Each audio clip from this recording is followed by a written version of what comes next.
And the vision being that progress happens when people are empowered to realize their potential and find ways to be successful in their own lives by contributing in the lives of others, and really living a life of meaning by helping to to make the country, make the world a better place.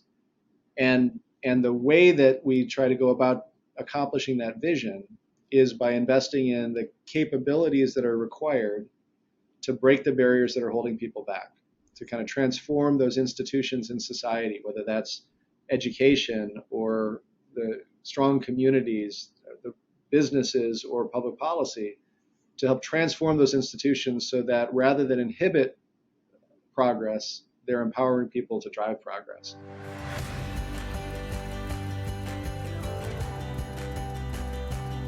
Welcome to episode 43 of People Are the Answer. I truly believe that people are the only answer to the world's many problems. I'm Jeffrey M. Zucker, a serial entrepreneur, here to learn how innovators are creating outsized, transformational social impact. Today's episode features one of my most transformational guests yet, Brian Hooks, Chairman and CEO of Stand Together. Brian is in the midst of an incredible career working to solve society's biggest problems and helping people reach their potential. I expect Brian's and his team's work positively affects as many lives as any group in the world, yet he does so very humbly with incredible enthusiasm for his work and the utmost respect for his team, partners, and people in need. Brian and I discuss how he ended up at Stand Together, why he's the luckiest guy in the world, and that we must unite with anyone to do right and no one to do wrong. We speak about several of the important issues Stand Together is working on, including education, healthcare, and criminal justice, and much more. Here is Brian Hooks on People Are the Answer. Brian, thank you so much for joining me on People Are the Answer. Hey, Jeff. We're really glad to be here. Appreciate the chance. Yeah, I'm honestly thrilled to have you. You're definitely one of the people that inspired this podcast, and it's exciting to have you on. Well, I love that, and that's humbling to hear. When I saw the title of it, "People Are the Answer," I mean, we're speaking the same language, which is pretty cool. Exactly, and just start off by telling us, your current role and where you're based. Well, I will start off by doing that, but I think probably one way to do it is by acknowledging your partnership in the role that I play in our organization and Stand Together, which has been awesome over the last several years. So appreciate that. So I'm now the CEO and chairman of Stand Together. As you know, it's an incredible organization. It's a philanthropic community. We are several hundred business leaders, philanthropists strong, people from all different backgrounds, different passions, different interest areas, but all united by this deep belief in people, right? This notion that people truly are the answer. And we've been at it now in different forms for about 20 years. So we've got some real momentum behind us. We're based in Arlington, Virginia, but really we're based all over the country. We have offices, members of our community have offices in 35 states. And it's really a swelling sort of movement towards these principles that really unite us. I love it. Obviously, as you know, I've really not only enjoyed being a partner and just been rewarded by it, but I've met such tremendous people, and many of them have appeared on the podcast, and we've been able to create change together. That's right. I mean, our whole basis, as you know, is partnership.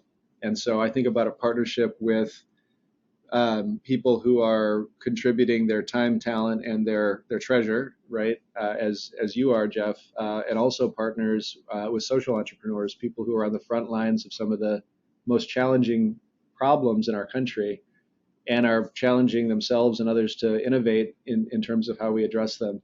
And so as we grow our partners on all sides of the organization, we learn a ton from everyone, and we build these capabilities that give us a chance to really to do some pretty incredible things. So you certainly hit on this a bit in your description of Stand Together, but for you personally, what would you say motivates you? It's funny. People ask me that, and the surface answer is the work. I mean, I'm a kid in a candy store. I've been doing this for 22 years in one form or another, and every day, literally, I get to come in to the office, work with an incredible team, absolutely incredible group of colleagues, And our job really at Stand Together, all of us, is we get to meet people who are typically way smarter than we are, have these novel ideas to solve problems that we're all very passionate about. And our role is to help them to improve what they're doing so that they can be even more effective. I mean, how could you imagine a job that's better than that, right? So that's what we do. Yeah, that's beautiful, and I love your enthusiasm for your work. Um, I'm curious though, where did you grow up, and what was it like there? So let me come to that. Let me give you a little bit more on the motivation, because Yeah, that's absolutely. that's the surface answer, sort of the way that it plays out. But I I've been at this for a number of years, as I mentioned, and I've done it in a number of different roles. And the motivation for me has really stayed the same, and that's this notion of a deep belief in people, right? This notion that people are the answer, as you say. And I was reflecting on this because people often ask me this. It turns out when I was just coming to DC, I was I think 22 years old, and probably before that actually. I attended a seminar, a program that was put on by one of the organizations that is in our community called the Institute for Humane Studies.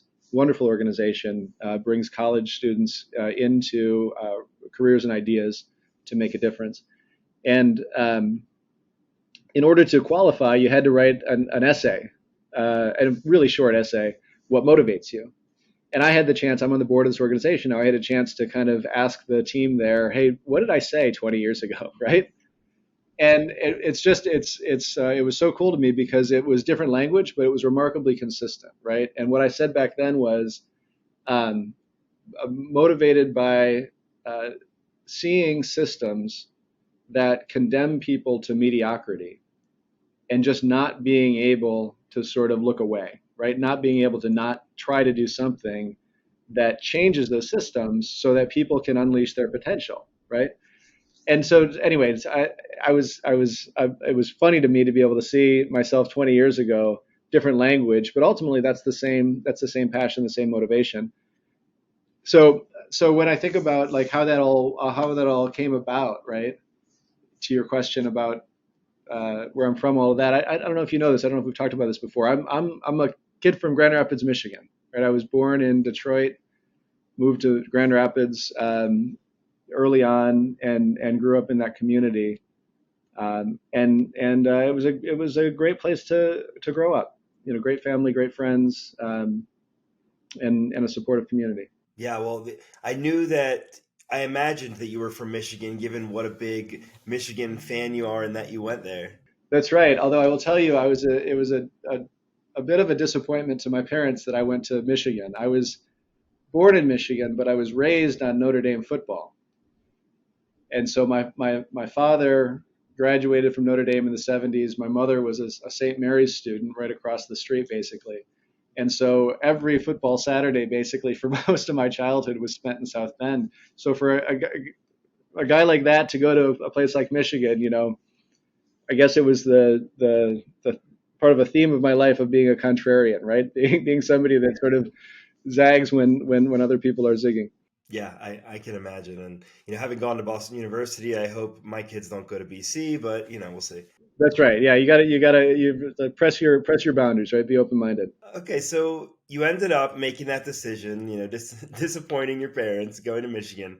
What was your experience there? How did that help shape you? Michigan was a great place to really kind of figure things out. That's for sure.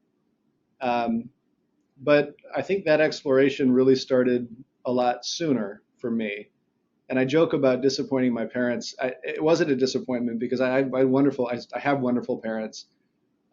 They're sort of very principled people, sort of strongly convicted in, um, in the way that they live, and extraordinarily open-minded about, encouraging me and my siblings. I have a brother and a sister to really kind of explore and discover our own path. And so, my mom was one of these 15-year-old girls that was screaming during the Beatles concerts in the 60s. And my dad, kind of came of age and was passionate about Bob Dylan. And so you're somebody raised by a Beatles fan and a Dylan fan. You start with a massive advantage, and and they really kind of set the tone for me, the model for me to explore and figure out my own way. So they founded a Montessori school along with 5 or 6 other parents way before starting your own school. Micro schools were cool back in the early 80s in Grand Rapids.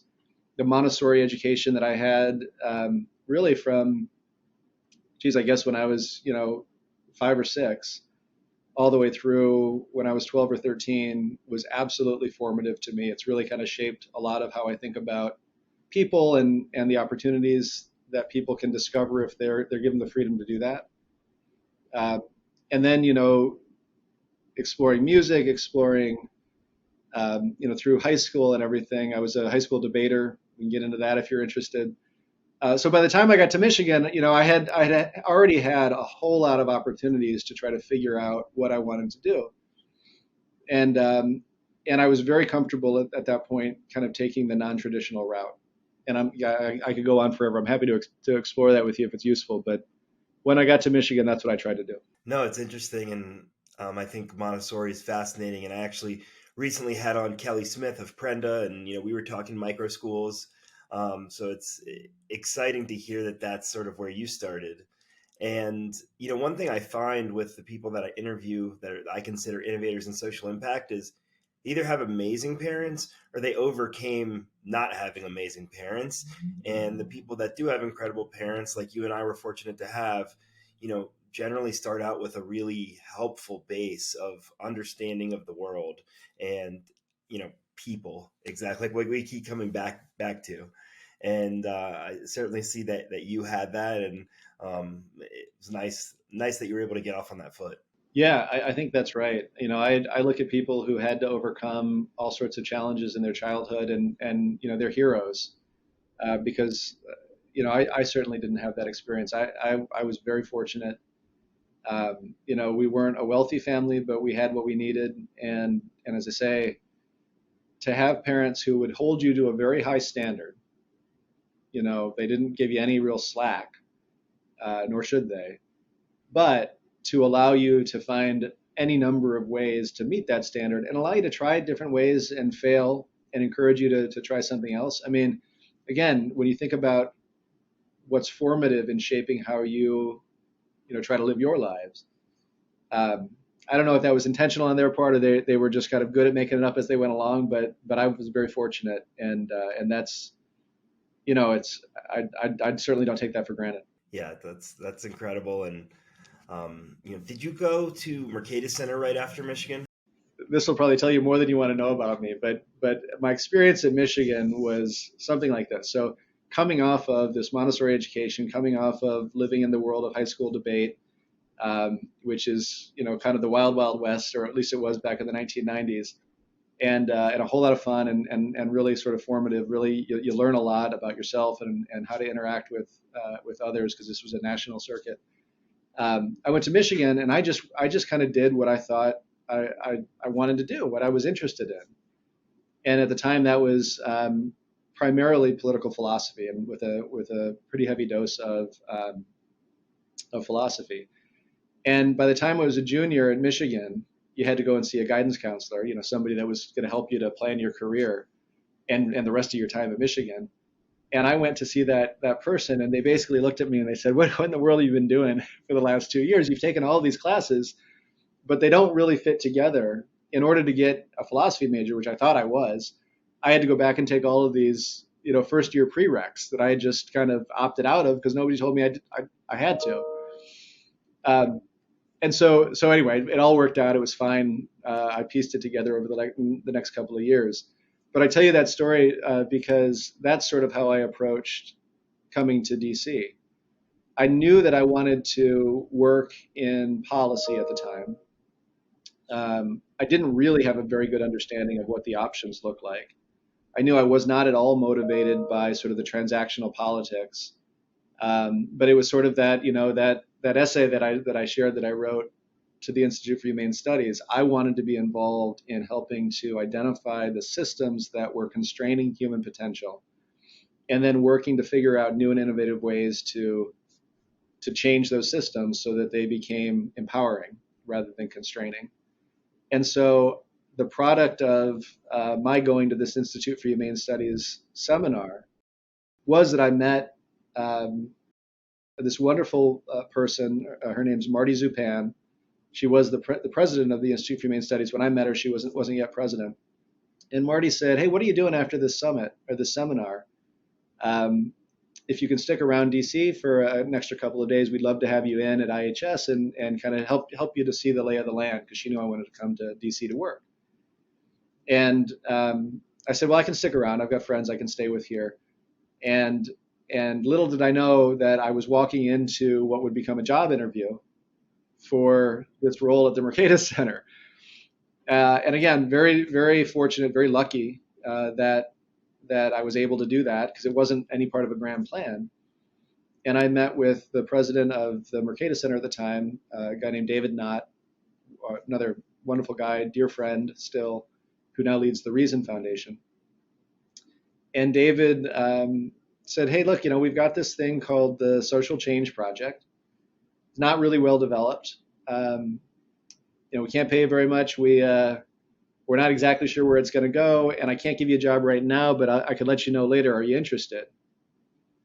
And I was like, "Yeah, absolutely. That sounds like the best thing I've ever heard. Right? Social Change Project. How are you going to say no to that when you're a kid coming out of college with the ideas that I was enthusiastic about?"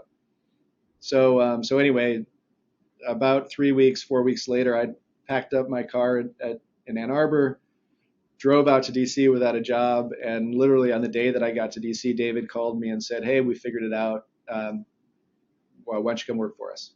Which is amazing. Yeah. And Mercatus, we talk about Mercatus if you're interested. It's a wonderful place. Yeah, no, it's awesome to hear how that fell into place. And yes, I'd love for you to just tell those uninitiated in the audience what the Mercatus Center is. So Mercatus is a university-based research center. It's based at George Mason University. It's been there now for about 40 years, I think. So it's not a new organization, but it's one of these organizations that's really gone through a number of different incarnations. And basically the idea, as I think about Mercatus, is that there are really hard problems to solve in the world. If we only approach those problems from a single perspective, or sort of apply the ideas that were used to create those problems to try to solve them, we're never really going to make progress.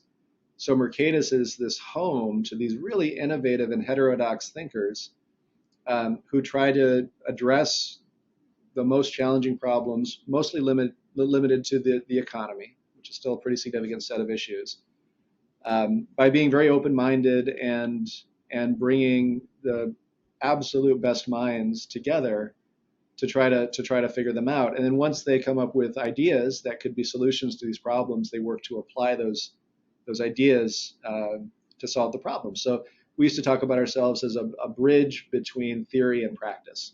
And focusing on principles of a free society, is that correct? Motivated by the idea that those societies that are characterized by the principles of human progress are societies that throughout history have thrived. So you think about the work of Hayek, or you think about the work of James Buchanan, or you think about the work of Deirdre McCloskey more recently. It's in that tradition. They talk about, and I say they because I haven't been there for about 10 years, but I still am on the board, and so it's really gratifying to be able to stay connected to an organization like that and see it accomplish way more than I thought possible when I left under Tyler Cowen and Dan Rothschild's leadership.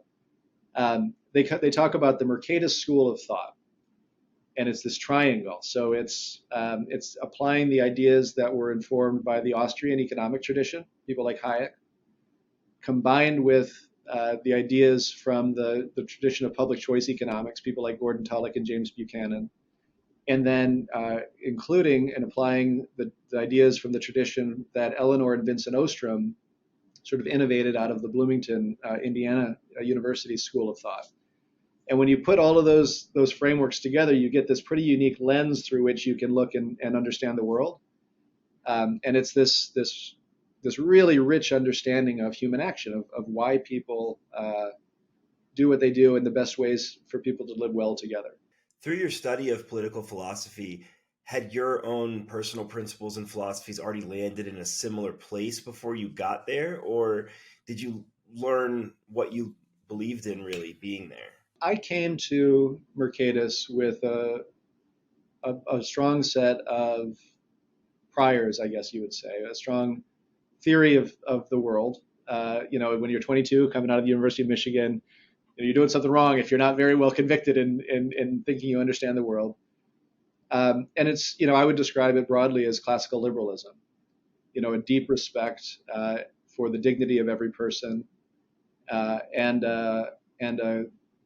maybe a very strong confidence, I guess, that no matter how good things are today, they can always be better. So a strong belief in progress, the possibilities of progress when you bring new ideas, new energy, new knowledge into societies. And that in order to accomplish those things, you needed a certain set of conditions, individual rights, norms that reinforced the practice of those rights, all of this sort of thing. But look, I didn't have things nearly as well worked out as I probably thought I did. And the coolest experience for me, Mercatus really was a wonderful place to be able to challenge yourself and work with incredible people. My first job at Mercatus was putting on a set of conferences with a scholar named Doug North. And Doug was a Nobel Prize winner in economics, won the prize in the mid-90s, I think. And he was must have been his early 80s at the time, right around there. So he was clearly nearing the end of his career, but he had a lot of energy, a lot of curiosity left in him. And he was writing a book, and he'd been writing this book called Understanding the Process of Economic Change for probably like 5 or 6 years at that point. I think it took him about 10 years to write this book all in. And it was a big thought book. It was trying to synthesize ideas from all sorts of different disciplines and traditions to really push the boundaries of the way that economics understood human action and how people live together. And Doug, who am I, right? I was not an economics major. I was coming out of college, and I get to work with this incredible thinker. And Doug told me a lot of things. What he wanted to do was he wanted to put the best thinkers from all of these different traditions in one room, present his draft manuscript to them, and then have them tear it apart, right? Just no holds barred, tell him how he could improve. And the way he expressed that to me was he said, here's what I want to do. I want you to help me be the dumbest guy in the room, right? One of the smartest people that's ever lived, right? Well, certainly one of the smartest people that I ever met to this day, and certainly at that time. This was his vision.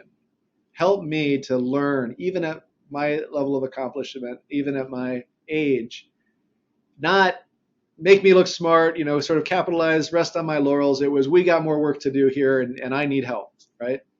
Amazing. It's an amazing mindset. So I learned so much from Doug and those people that really helped to inform how I understand things today. The mindset of someone in that position always being eager to learn. That's something we can all keep with us. Yeah, I'll tell you, I know I'm dwelling on this, but on the flip side of that experience, somebody who was really in the midstream of their career and had everything going, he was doing everything right in terms of being a top scholar. Another really important partner for me at Mercatus was a guy named Peter Betke. I don't know if you've ever come across Pete Betke's stuff. And Pete, also brilliant guy, and just a guy who can synthesize all sorts of different knowledge. And Pete could have just sort of put his head down and climbed the academic ladder, publishing and sort of seeking status. And he got plenty of accolades, and he's done very well for himself as a standard academic. But his passion was teaching. And so Pete would bring these graduate students into our work at Mercatus, and he would just pour himself into helping to inspire them to develop these ideas and to find solutions to the challenges that they were tackling. And I don't know where he is now, but when I left Mercatus, Pete had chaired something like 25 or 30 dissertations, which in the world of academics is just unheard of. So anyway, role models and people to learn from, like Doug and like Pete, that early on in your career, and just the open-mindedness and the generosity of spirit that they both had. I mean, it was a gift for me to be able to experience. And I mean, I think that you should be proud that you were open-minded and thoughtful enough to take it in and clearly take it with you in your following endeavors. It's hard to imagine living any other way, isn't it? Yeah, absolutely. And so after your first 5 years at Mercatus, you became executive director. So you spent 9 years in that role. I'm sure you did an absolute incredible amount during that time. What would you say is sort of the mark that you left on the organization after 14 years? That's an interesting question. I think what was most satisfying to me about the role that I played was this opportunity to learn from so many people and to build a team of absolutely excellent people. And that is still the case there today. So when I started at Mercatus, we were about 30 people. When I left, we were about 200 people, which meant that I had the chance to really to be involved in building that team at a very detailed level. But I think hopefully the mark, I've never thought about it in those terms, is this notion of creative destruction. Is this notion that no matter how well we feel like we're doing, we can always do better.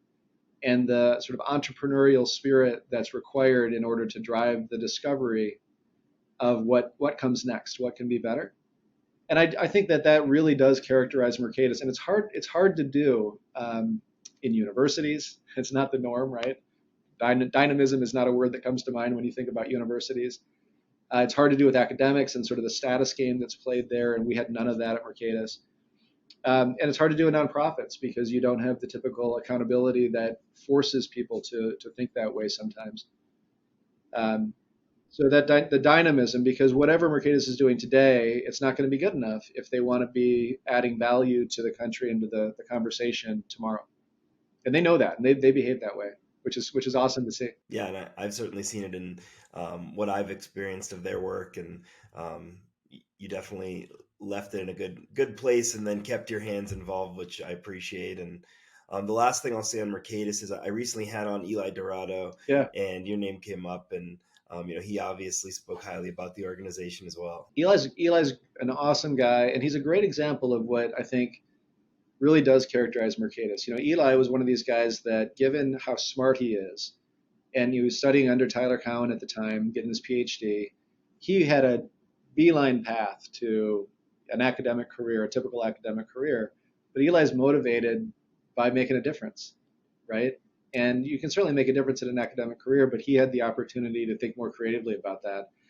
And I tell you, I mean, I hope he told you some war stories, because he absolutely is making a difference now at Utah State. But he's also, I mean, when he was with Mercatus, he was he did some really incredible things. Yeah, I mean, he's incredible to speak to. Just his view on the economy is just something to behold. So it was definitely a pleasure to have him on, and I love that he was a great example and representative of sort of who came out of there. So yes, yeah, and continues to.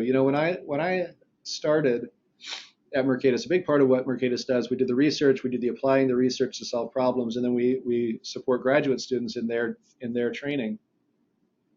When I started, there were 12 graduate students that we supported. We just had the board meeting. Don't quote me on the precise number, but we're going to be in the ballpark of 600 graduate students. And obviously, most of those don't come from Mason, although there's plenty of them that do. But Mercatus is now working with graduate students from all over the country, some international students.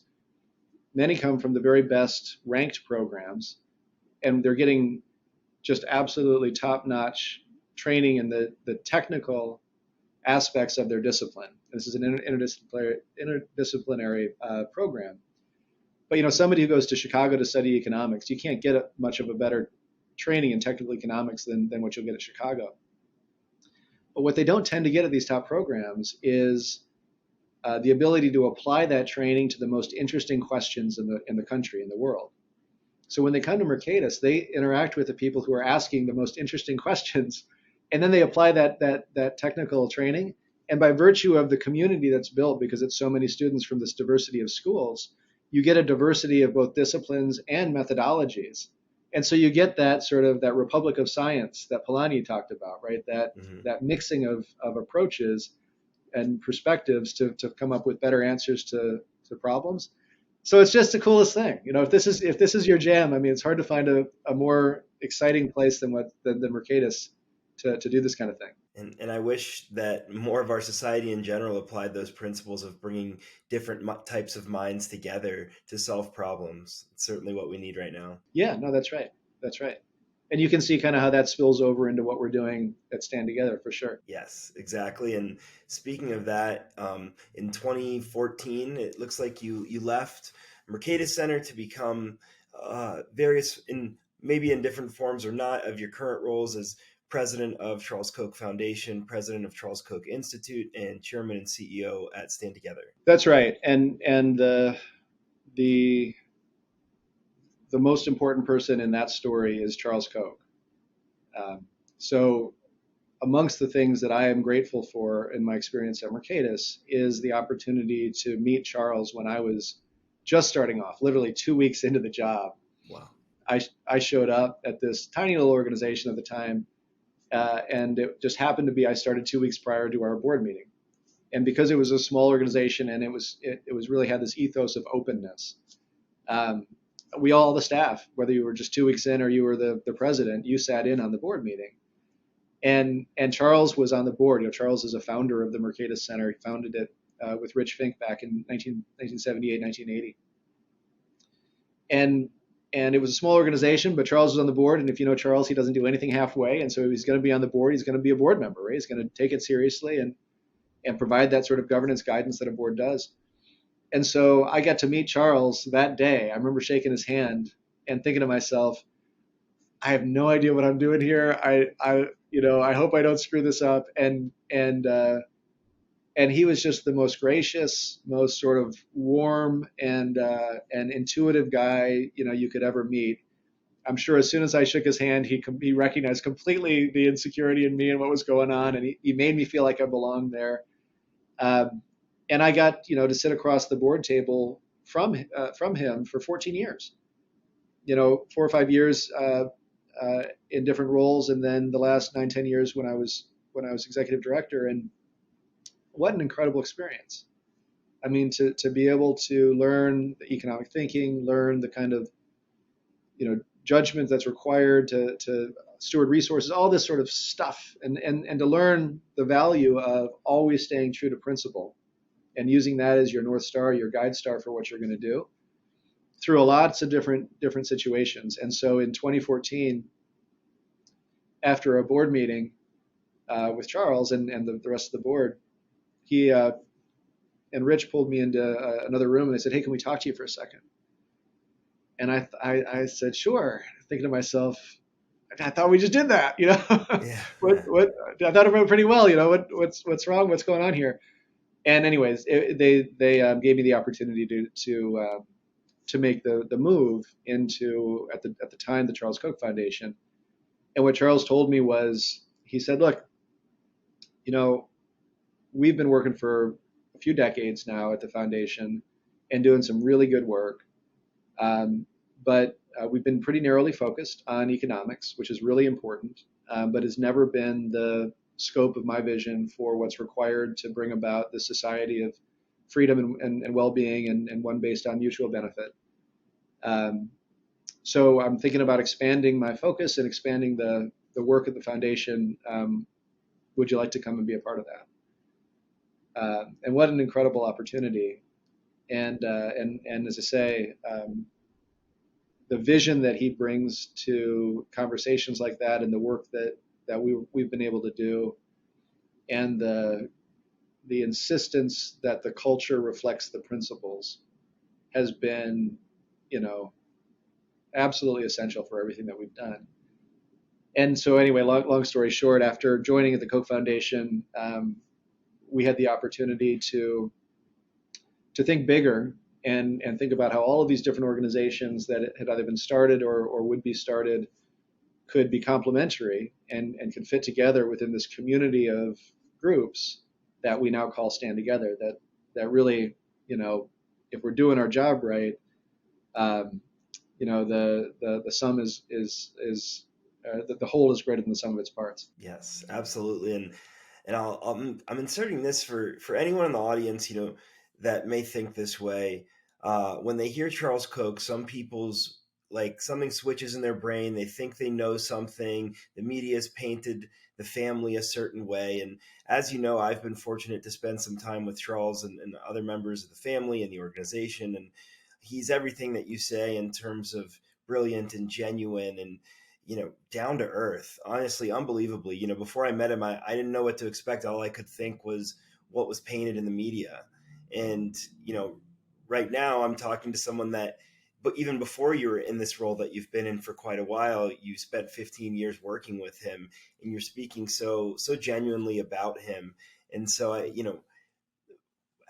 what is your sort of take on that? I mean, obviously I agree with what you just said and I appreciate what you just said. I think Charles is probably the most misunderstood man in the country.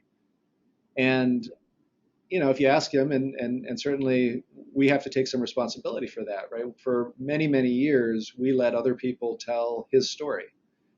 And, when you do that, people are prone to tell a story that's not true. And so, the way I think about it is Charles has been very focused on creating value for others. That's what motivates him, empowering people to find new and better ways to create value in society. And when they do that, that's how they find success in their own lives.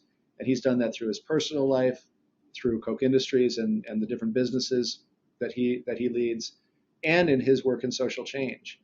But Charles is a guy born and raised in Wichita, Kansas.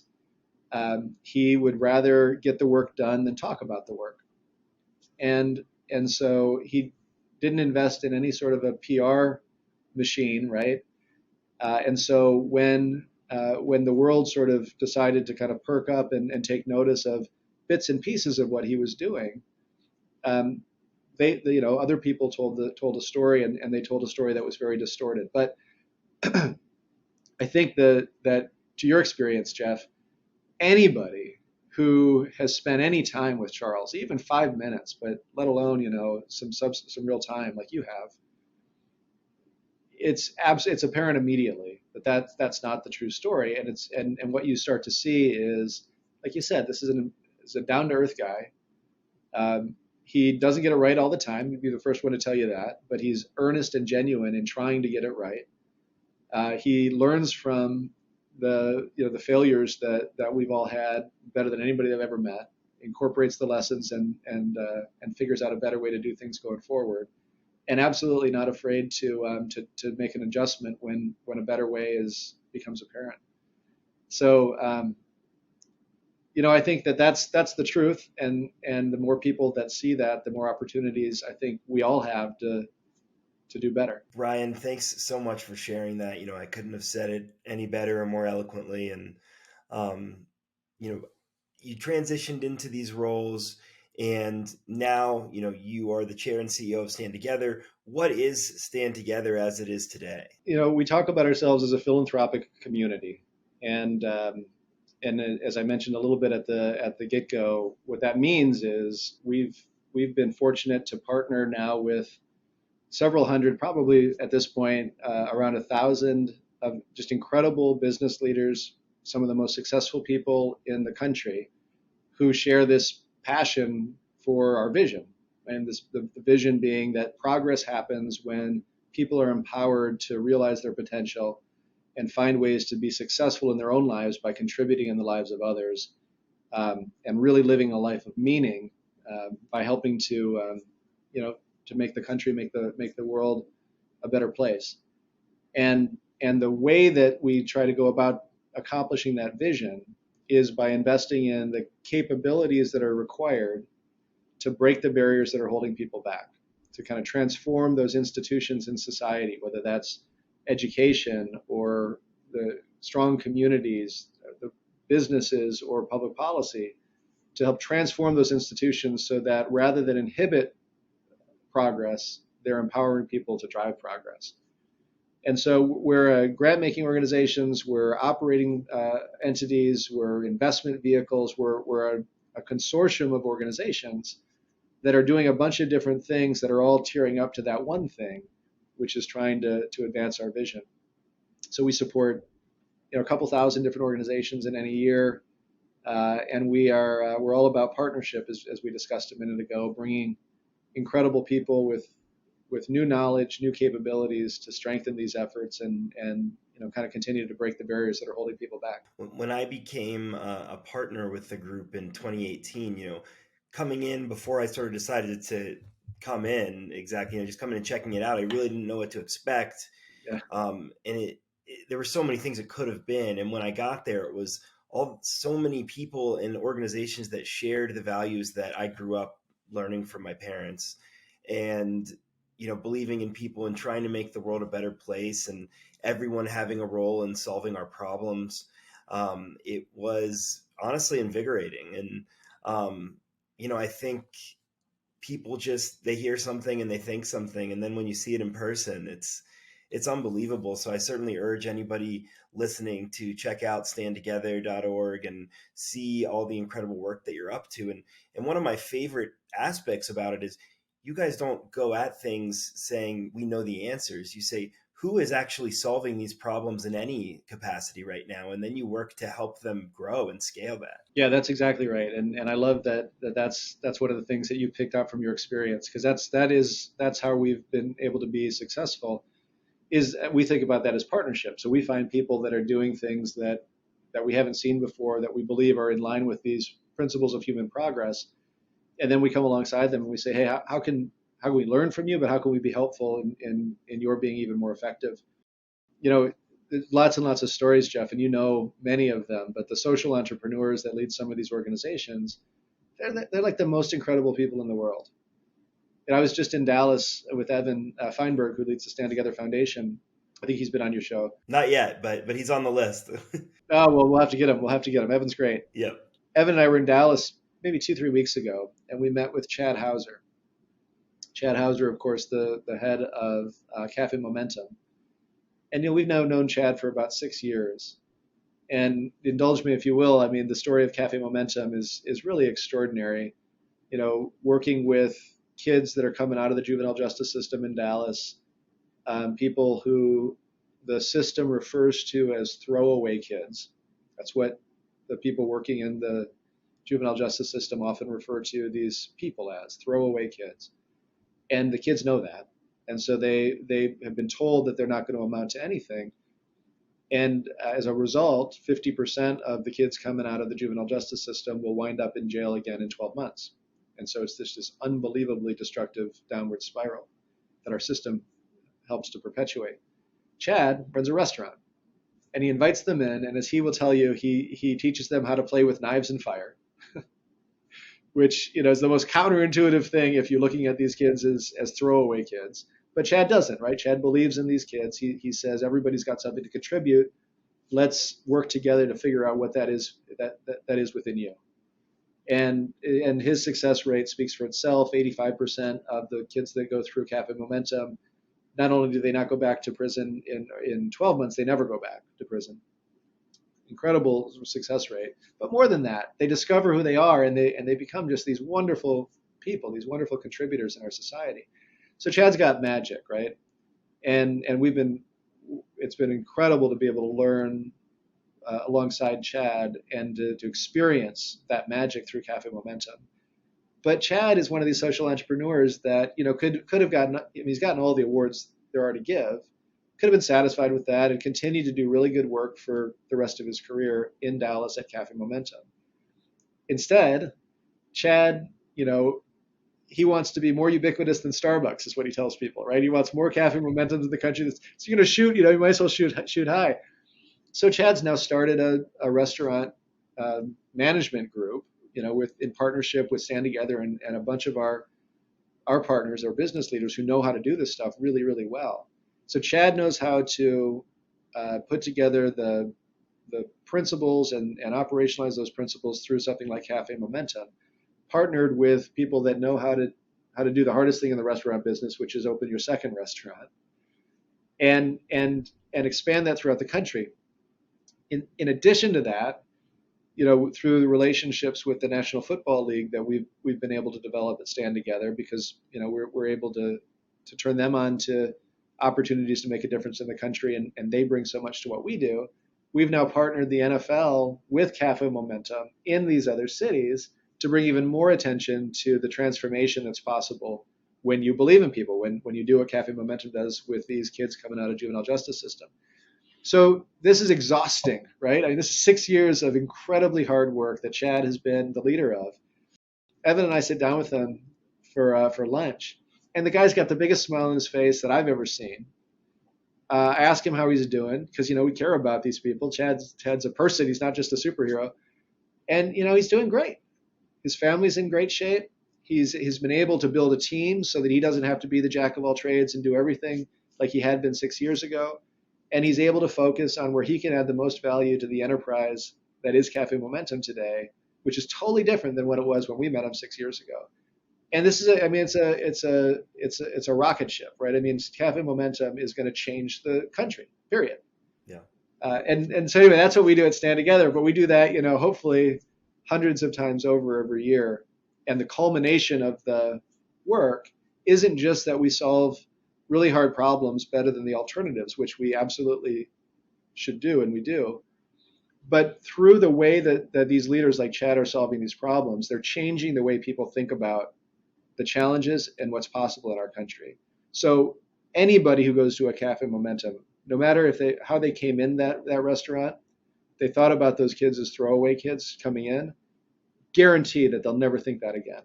They see the potential of what these kids can do just through their interaction with them in this restaurant environment.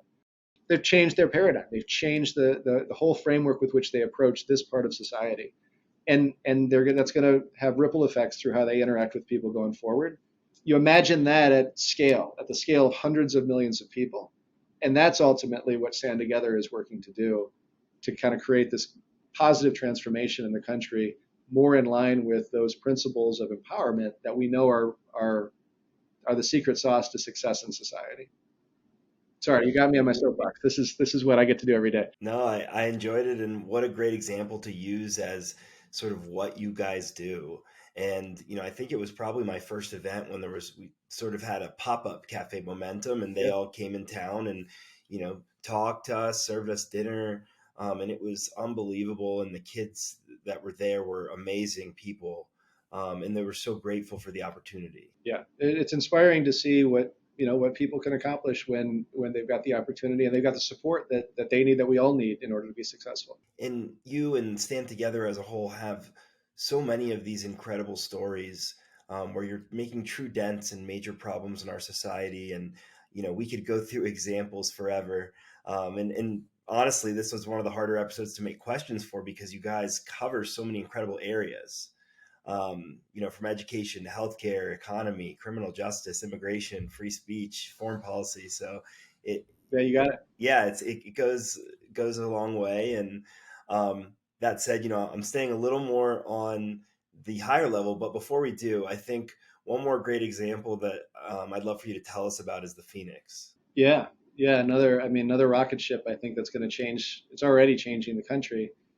The Phoenix is a addiction recovery organization that works with people who are suffering from substance use disorder. And the way that they help people to recover is by helping people to discover their strengths, discover their gifts, and then build on those gifts rather than focusing on their deficiencies, which we've all got. And the Phoenix does this through peer-to-peer physical fitness.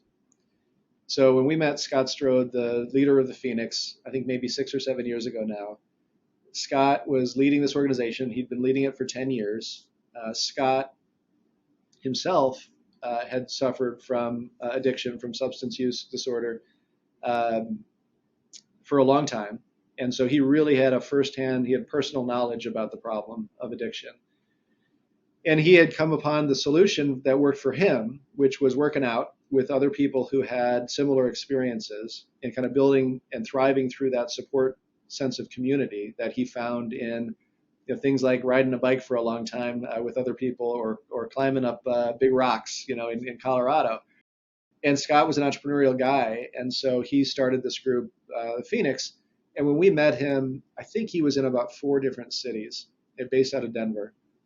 And through this wonderful partnership that we've had with Scott, where really we haven't taught him anything about how to handle addiction. He knows that and learns faster about that through his experience than anybody. But we've been able to bring resources, both financial but also operational, and just good mentors and peers to help him build this organization. He went from 4 cities to now I think it's about 140 cities. The number keeps outpacing my knowledge. And they're on track now to reach 1 million people, which is their sort of milestone goal over the next 2 or 3 years. And one of the ways that they're going to do that is through partnering with musicians.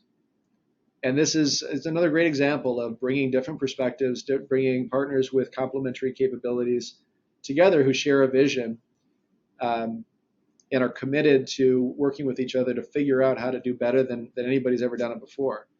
So you get musicians, many of whom unfortunately have personal experience with addiction, either themselves or somebody that they care about, and know that nobody's as should be defined by their worst trait or their deficiency, right? That we all have strengths.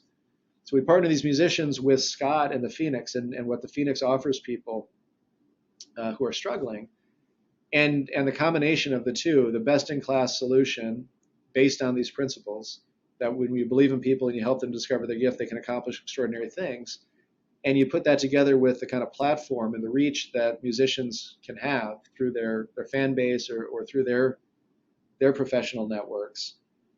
This is going to be game-changing. I mean, it's going to get this solution out to more people across the country at a time when addiction is getting much, much worse. 100,000 people died last year from overdoses. It's crazy. That's a number that's even hard to fathom, right? The way I think about that is that's twice as many Americans, as twice as many people that died as the number of Americans that died in the entire Vietnam War. Wow. Died last year of addiction, right? I mean, it's a huge issue. And the Phoenix has got a recovery rate that's twice as good as the best clinical programs. And it's free. It doesn't cost the people who are participating anything except for a commitment to this community. Yeah. It's going to change the way that people think about those who are struggling with addiction. Again, it's going to change the paradigm of how we think about people. We recognize that everybody has something to offer, and if we come alongside them, they can help accomplish extraordinary things. It's been amazing to watch their growth as I've known about them, and look forward to seeing where they go in the future and all the people that they're able to help. Yeah, it's another one of these. I mean, it's a reason to get out of bed in the morning, right? Yeah.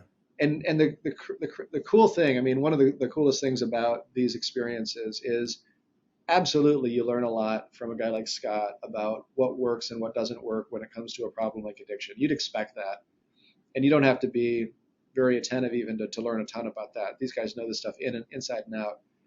But what you also learn is a lot about what it means to scale an operation, scale an organization. And it's not that Scott started with those answers, but through that sort of give and take, that mutual exploration, that partnership that we've got in helping him to build the organization, I've learned a lot from him about how you can do even better at applying our principles within an organization to empower your employees to really scale it. So it's just this we call them virtuous cycles of mutual benefit, because we have a term for everything, right? But Yep. This is a virtuous cycle. It's we help Scott to improve, he helps us to improve, which puts us in a position to help him improve, and so on. Yeah, it's amazing to see how that works and how you sort of jointly create these sustainable organizations. And I mentioned that you cover a very broad range of issues.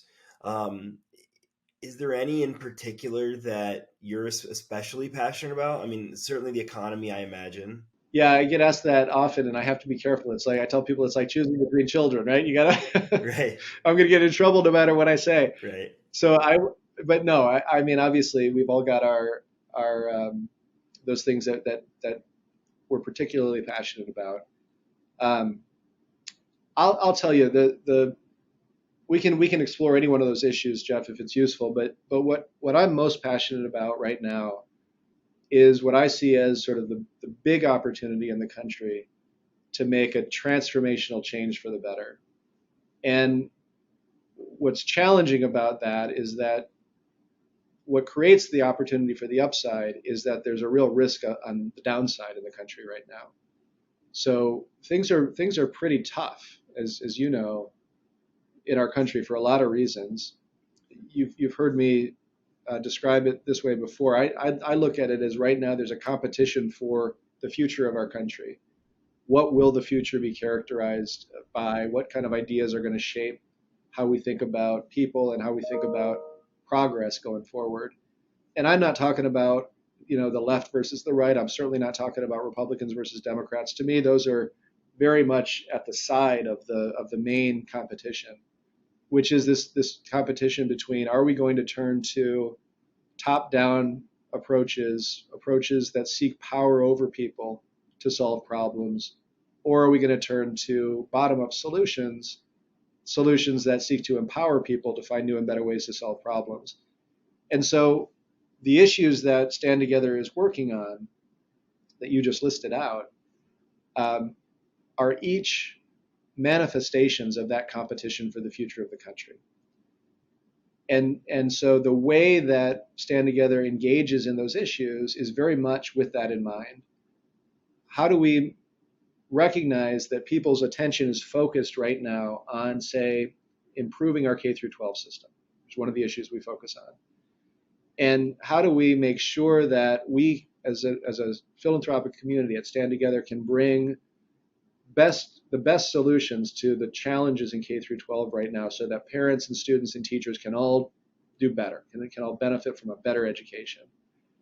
But we should also recognize that as we succeed on that front, we are helping to demonstrate to millions of people in the country that the way you solve problems is through empowerment, by believing in people and by investing in people rather than giving up on people and therefore sort of trying to solve problems, in this case in education, from the top down through control, through seeking power over people.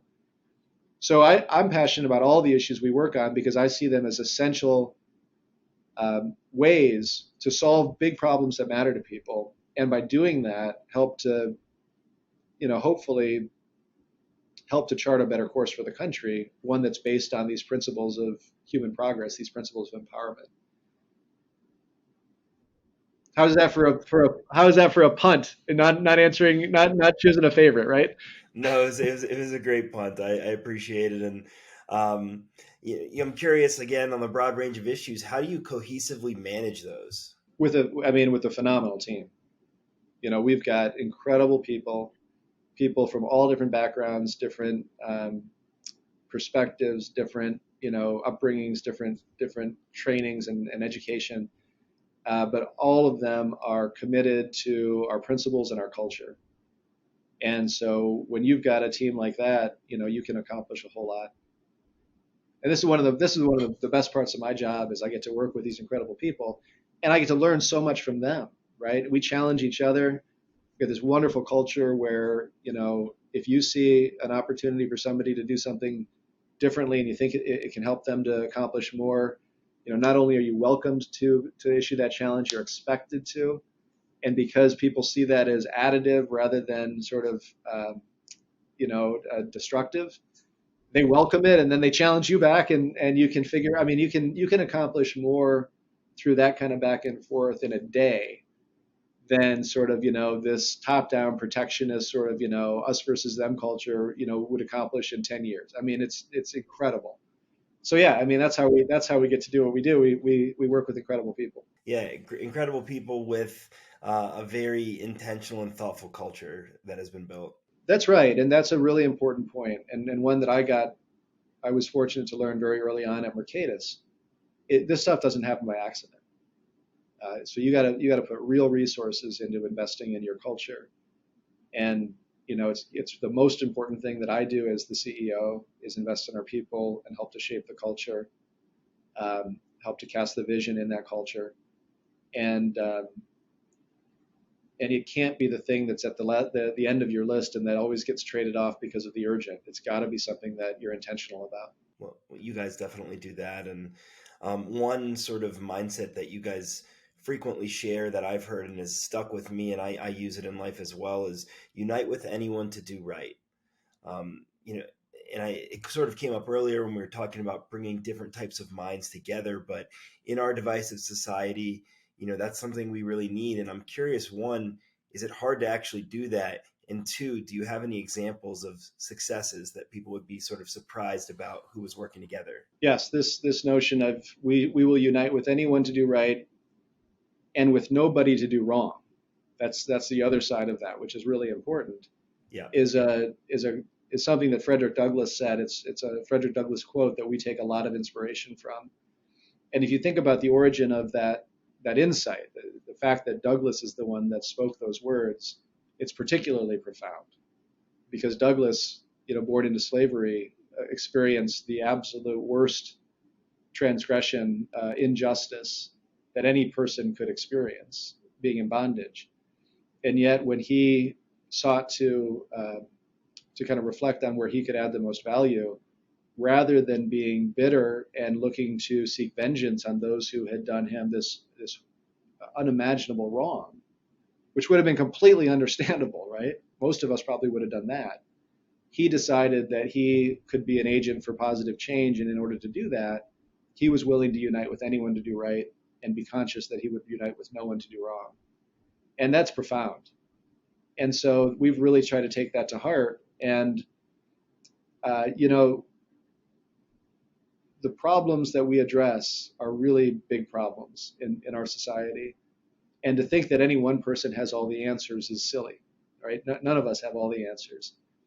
And so if we're going to solve these problems, we need to take that unite with anyone to do right idea seriously. And we need to aggressively seek partners who share our vision on an issue and who can help us, and together we can be more effective than we could on our own. So there's lots of examples of this. This is in our blood, in our bones these days, right? And so we're doing this every day. But the one that has really sort of lit the fire under us, I think, has been our work in criminal justice reform. And so, you think about the movement for criminal justice, which we've been a part of. It's a diverse movement of people from all sorts of different backgrounds, people who are motivated by different aspects of the criminal justice system, and who recognize that even though we may not agree on 99 issues, we agree on one, and so let's work together on that one to make progress. And the story that has resonated and that people recognize is when, in December of 2018, in what felt like the most divisive time in the country, of course things have gotten even worse since then, this coalition of a diverse set of people and organizations were able to see federal legislation called the First Step Act pass. And it passed by an overwhelming majority. People say it was a bipartisan bill. I call it a nonpartisan bill, which I think is what we ought to be aiming for, nonpartisan policy coalitions. And the unlikely collaborators in that narrative turned out to be Stand Together, founded by Charles Koch, and Van Jones, who was protesting our summit, 6-7 years earlier. And when you listen to Van describe that partnership, he tells you that it was an essential way for both of us to get done what we both cared about, and not to pretend we didn't have differences on other issues. Of course we do, and that's fine. But that by working together, we could bring, in this case, lawmakers and their constituents to bear on this really important policy issue. What most people don't know about the story of the First Step Act is that in the year after that, so just 1 year after that, over 100 other reforms were passed, and we were part of most of those at the state level. And so when you set an example of what's possible through this kind of working with anyone to do right, not only can you accomplish the really hard thing, but you show everybody else it shouldn't be that hard, and so you can get a whole lot more done, which has been our experience for sure on that and on other issues.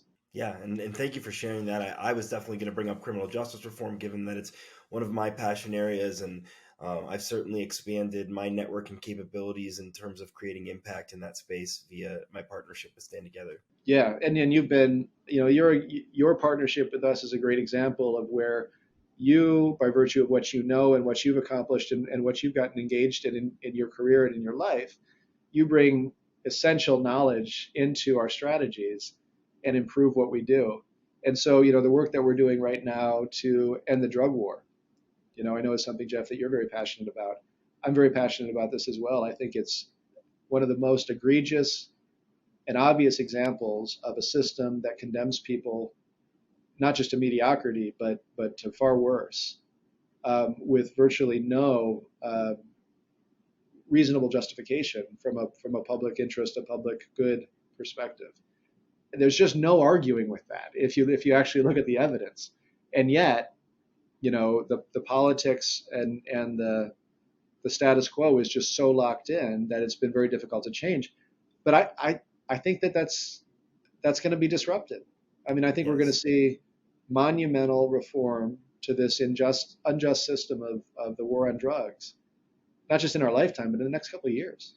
I mean, it's incredible what we will be able to accomplish by applying these principles, right? Partnership with you, partnership with a lot of different organizations that maybe wouldn't have otherwise worked together, and of course, the American people who are overwhelmingly on board with what I just described and what you've been advocating for a long time. Super exciting. Definitely. I mean, the level of injustice there is extreme, and that's certainly part of what's motivated me to get deeply involved. And I agree with you. We're in still a lot of people that need help, but we're on the way. Yeah, and I don't mean to minimize how much work needs to be done. We haven't even begun to scratch the surface, I think. But the experience of being engaged on that First Step Act, I will tell you, even on the day that the vote in the Senate happened, and the vote was 87 to 12, I think, 87 in favor of the First Step Act, to only 11 or 12 senators that voted against it. That very day, we were getting calls from Capitol Hill saying this is never going to happen. It's just never going to happen. It's not in the political interest of either party to see this through. Good try, but you guys should really go and focus somewhere else. Same day that vote happened. And of course it happened. And so I take that to heart on something like the war on drugs. It looks like it's impossible up until the point that it's inevitable. Yeah, absolutely. And we've talked a lot about your belief in people and empowering people to be involved in this change they want to see in society. You and Charles wrote this incredible book, Believe in People, that I'm very familiar with, but tell the audience what they can expect when they pick it up. Well, thank you. Yeah, writing the book with Charles was one of the most rewarding experiences of my life. It was hard. He is an incredible thinker, and I learned so much from that experience. The book is our opportunity to explain what we see as the path forward for the country if you truly take these principles of human progress seriously. So we've organized the book around three core ideas. This notion that when we act with a deep belief in people and we take that seriously, we unlock extraordinary potential in people and they can accomplish extraordinary things. The second big idea in the book is the notion that bottom-up solutions work and top-down solutions don't. And the third big idea is what we just talked about, this notion that when we unite with anyone to do right, we can accomplish a whole lot more than if we go it alone. And those are broad lessons that we try to illustrate through experiences that we've had both working in society and that Charles has had in his own life and in working through business. And when I say those things, those believe in people, bottom up solutions, and unite with anyone to do right, it's easy for people to sort of say, well, of course that's the way things work. But what we try to do is show that that it's not the way that things work right now.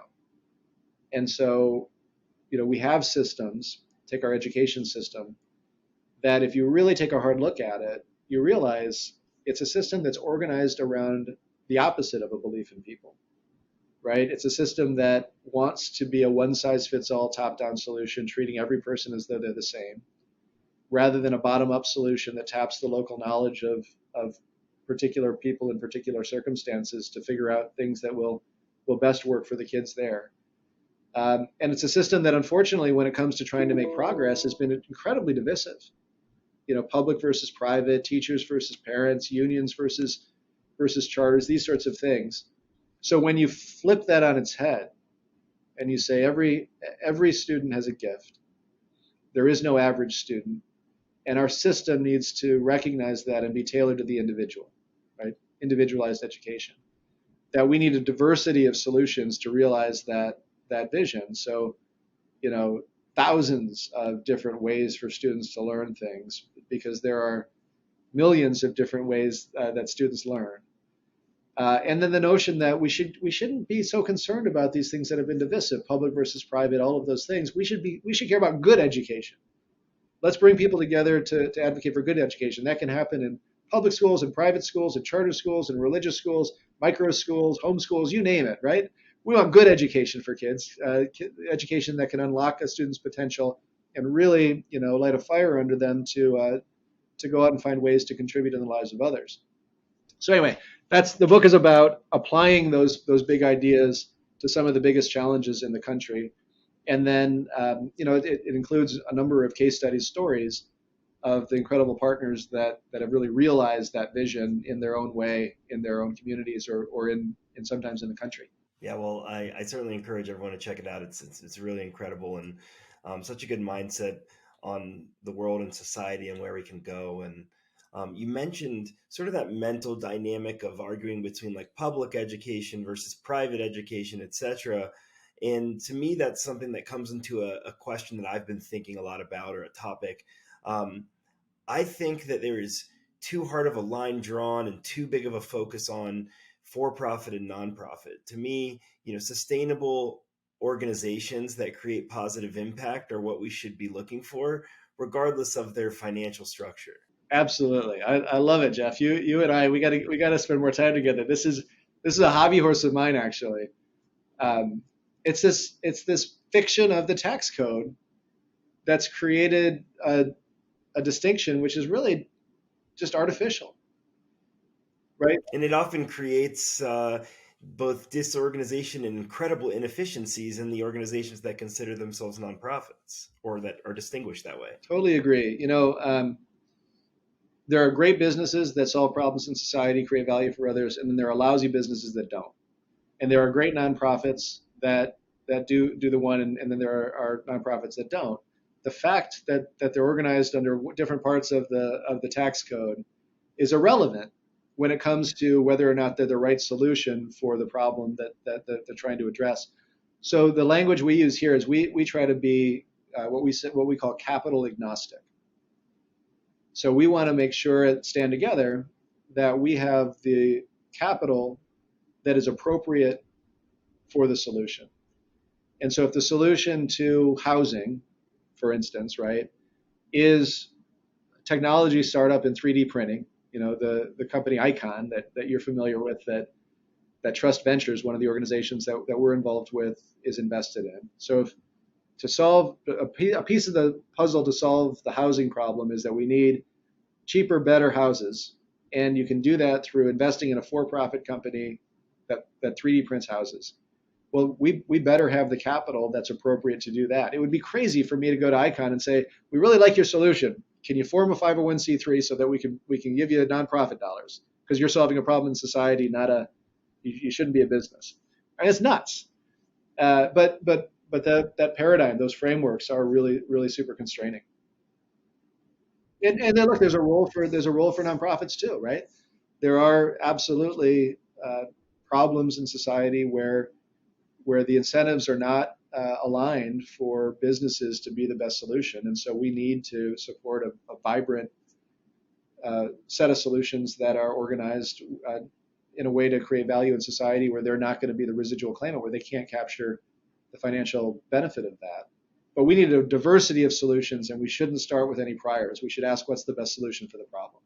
Sorry, you got me on a soapbox again, right? This is another hobby horse of mine. No, that was perfect. Honestly, I've been sort of racking my brain and the best way to put it, and I think that you got there with that. And I might have to quote you in something I put together later. Yes, steal this book, right? I mean, do whatever you will. Absolutely, I have long believed that business is the most powerful vehicle for change, and like you said, there's certainly places for other structured organizations, but it's important for people to realize that. Yes, yeah. So yeah, that notion of being capital agnostic and not asking organizations to jump through our hoops, but structuring ourselves so that we're able to bring the resources that are most valuable to that organization, and really kind of follow their lead, has been a big part of our ability to be as dynamic and hopefully as successful as we can be. So for the last handful of questions, I'm going to kind of zoom out a little bit more, little bigger life, bigger picture. And one thing I was thinking about when I was putting these questions together, of the guests that I've had thus far, and perhaps you're in a small group in the world, you have the most wide-ranging potential impact on society, and that could be perceived as a lot of responsibility. And I'm curious, like, do you feel pressure? How do you manage it? Well, it's kind of you to say. I've seen your guest list. It's a formidable group to be a part of. I don't think about it that way, Jeff. Really, I don't. I've always looked at my decisions that I've made in my career, such as they've been, by asking the question, how can I add the most value? Um, so yeah, you feel a lot of responsibility. I'm not sure it's pressure, but a lot of responsibility. Um, but you hold yourself to that standard. Are you in the role where you can create the most value? And as soon as you're not, I mean, you work to adjust that. And that was the transition for me from Mercatus, say, into Stand Together. I loved the Mercatus Center. I still do. It was an incredible place to be a part of, and I had no interest in leaving. That never occurred to me. People approach you, that sort of thing. Not a chance. But the reason I left was because I asked myself that question, right? Where could I add the most value? And once I started talking to Charles about his vision and what he wanted to accomplish through the organizations that he had either founded or was going to found, it became clear that it made sense for me to make that move. And so I try to remind myself of that. Right? I got no complaints. I work long hours. I travel like a lot of people do. I wish I could spend more time with my family, and they're the most understanding people in the whole world. But I get to do the best, for me, the best job in the world every single day. So that's how I guess that's the answer to your question. You can see I'm kind of rambling through it because I don't really think of these terms, but that's how I think about it.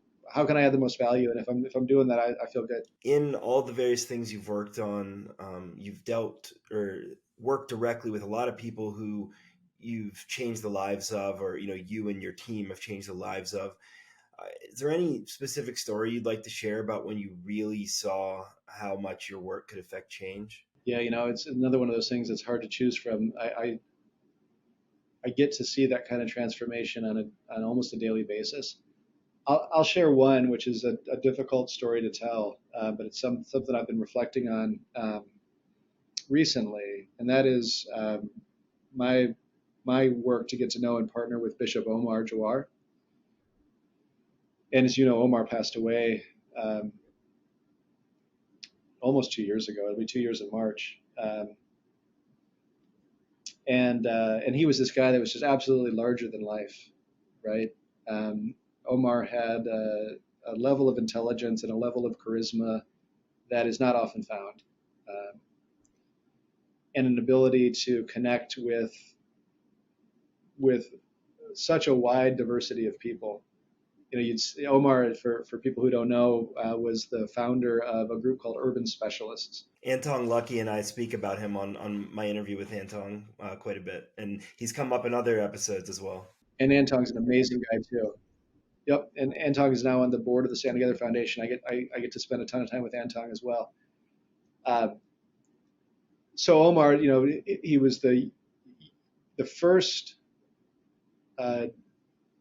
mediator between gangs in prisons in Texas.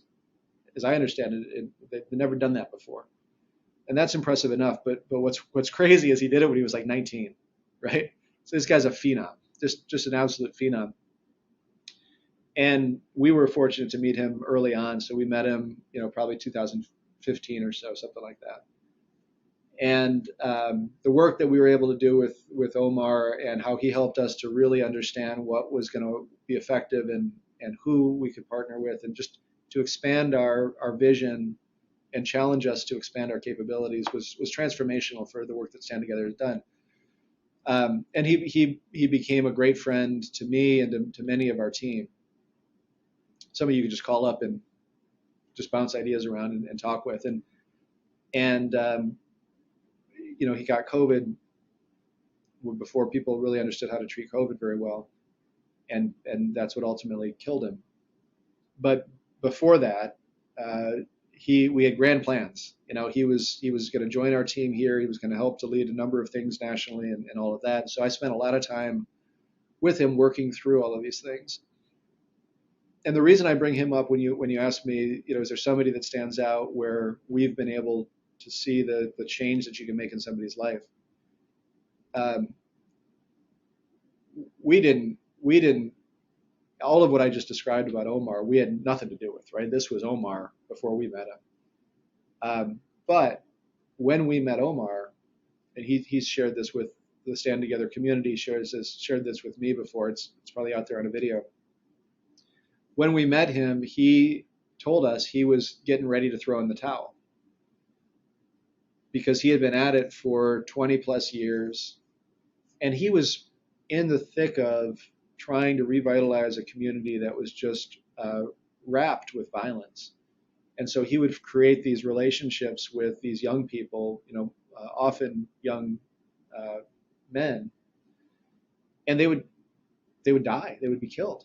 And he saw this over and over and over again. And he said, look, for as much good as I'm doing in one person's life, we're losing 3. And so when we met him at a point which was an inflection point in his life. And what sort of helped to breathe new life into his spirit and his,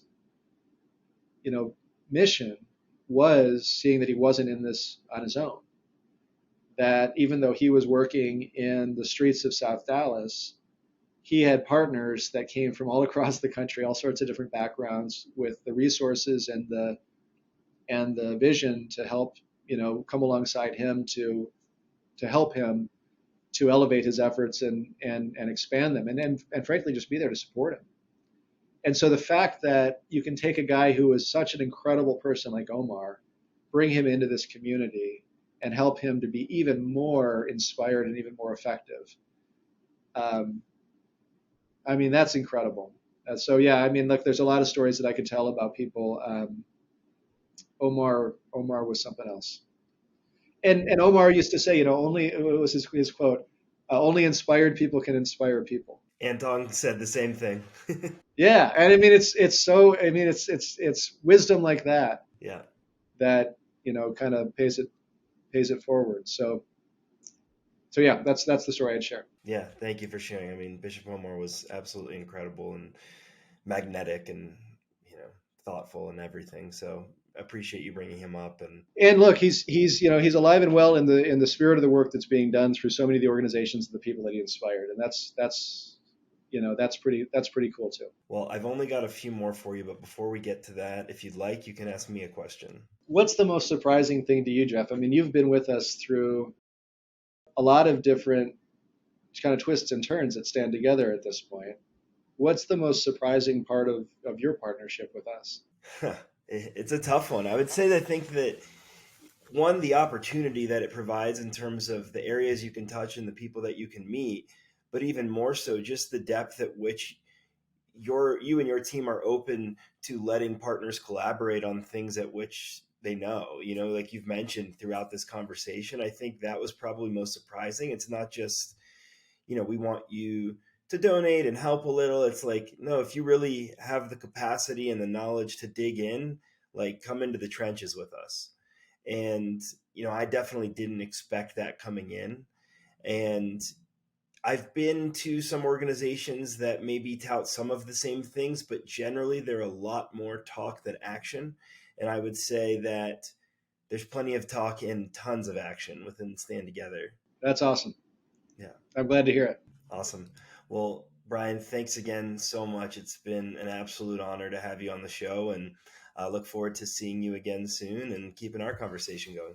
Thanks, Jeff. Yeah, absolutely. I do too. Really appreciate it, and hope to see you soon. Thanks for listening to this episode of People Are the Answer. To find out more, go to peoplearetheanswer.com.